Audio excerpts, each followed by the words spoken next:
Thank you, Mr. President. I would like to thank the SRSG for his briefing and assure him of India's full support. I also welcome the presence of the Libyan ambassador at the meeting. The situation in Libya is indeed concerning, as we have heard from the SRSG. The Security Council has in the past expressed its condemnation of the violent clashes in Tripoli. Last month, we have seen more clashes between armed groups in Libya, leading to civilian casualties. Mr. President, as we have been mentioning, the political stalemate and the subsequent mobilization of armed groups in Libya has the potential to undermine the gains made since the beginning of the ceasefire agreement in October 2020. There can be no military or armed solution to the issues facing Libya. This point needs to be emphasized by the international community, including by this Council. The immediate priority is to resolve all outstanding issues in arriving at a constitutional basis for holding presidential and parliamentary elections. The holding of elections at the earliest in a free, fair, inclusive and credible manner is an urgent imperative.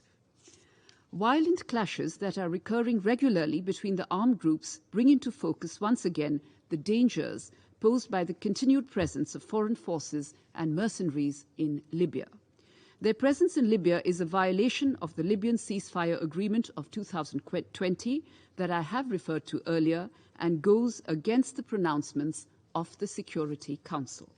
Violations of Council resolutions, especially its provisions on the arms embargo, are continuing with blatant disregard for peace and stability in Libya and the region.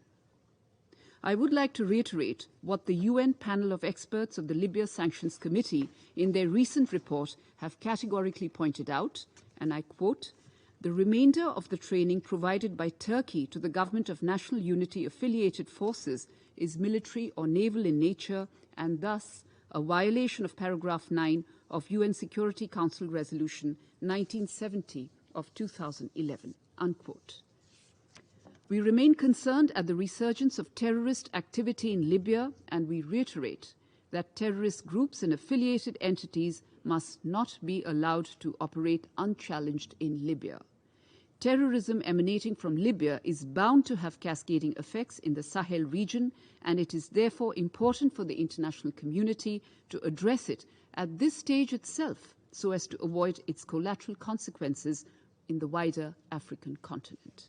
Mr. President, the political process in Libya should be fully Libyan-led and Libyan-owned with no imposition or external interference. India, for its part, remains committed to supporting Libya and the Libyan people in their endeavor to seek lasting peace and stability. Thank you.